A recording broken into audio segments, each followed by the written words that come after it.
क्या आप जानते हैं क्यों चीज़ों के प्राइसेस बढ़ते ही जा रहे हैं और क्यों चीज़ों के प्राइसेस कम होना एक ख़राब साइन माना जाता है, या फिर किसी भी चीज़ के प्राइस बढ़ने से फ़ायदा किसे होता है, और सबसे बड़ी बात, इसे कंट्रोल कौन करता है और क्यों क्यों कोई इसे कंट्रोल करता है। इसे कंट्रोल ना किया जाए तो क्या होगा। इन सभी क्वेश्चंस का आंसर मिलेगा आपको इस वीडियो में, वो भी एकदम सिंपल वे में। So hello guys and welcome to our channel Wealthy Tube, जहाँ पे हम वेल्थ के ज्ञान को बांटते हैं। तो चलिए बिना किसी देरी के आज के इस वीडियो को शुरू करते हैं। तो सबसे पहले आपको बता दें कि किसी भी चीज़ के प्राइसेस इन्फ्लेशन की वजह से बढ़ते हैं, यानी महंगाई। पर इन्फ्लेशन यानी महंगाई बढ़ती ही क्यों है? ये कई कारणों से बढ़ती है, जिसमें से सबसे मेन रीज़न है डिमांड, जिसे हम मांग भी कहते हैं, उसका बढ़ जाना या सप्लाई का कम हो जाना। इसे हम एक एग्जांपल से समझेंगे। एक आदमी है जिसके पास 10 आम है, जो वो 10 रुपये पर आम के रेट पर बेच रहा है, और उसे लेने 10 लोग हैं और 10 रुपये दे के सब एक एक आम ले गए। अगले दिन वो आदमी फिर 10 आम लेके आया, बट इस बार 20 लोग एक एक आम लेने के लिए आए और सबको एक ही आम चाहिए। तब वो आदमी क्या करेगा? क्योंकि यहाँ पे सप्लाई आम है और आम लेने वाले लोग डिमांड है, और जब आम लेने वाले लोग यानी डिमांड बढ़ेगी तो प्राइस भी बढ़ेगी।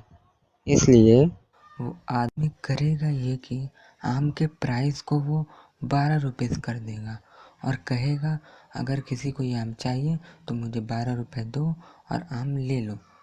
इसके बाद जिसके पास 12 रुपये होंगे वो आम ले लेगा। इसे कहते हैं डिमांड बढ़ने से इन्फ्लेशन होना, यानी महंगाई बढ़ना।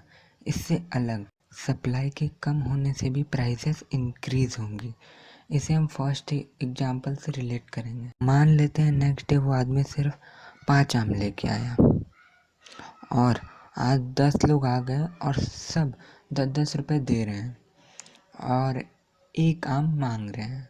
तो फिर वो आदमी फिर से दाम बढ़ा के 12 रुपये कर देगा और कहेगा जिसके पास 12 रुपये हों वो ले ले आम। इसे कहते हैं सप्लाई कम होने से इन्फ्लेशन बढ़ना।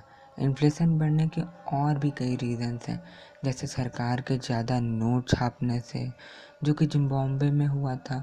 अगर आप इस टॉपिक पे वीडियो चाहते हैं तो मुझे कमेंट करके ज़रूर बताइए कि गवर्नमेंट के नोट छापने से कैसे इन्फ्लेशन बहुत ज़्यादा बढ़ सकती है और कंट्री में रिसेशन भी आ जाता है। तो मैं इस पर वीडियो ज़रूर बनाऊँगा। नेक्स्ट इज रॉ मटेरियल की प्राइसेस बढ़ जाना।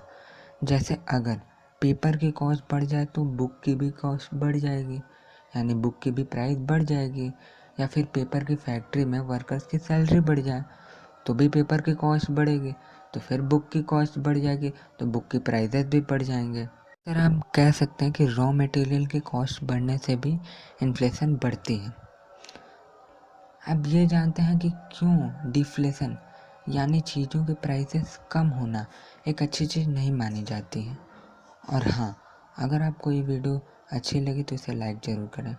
अब आते हैं डिफ्लेशन पे।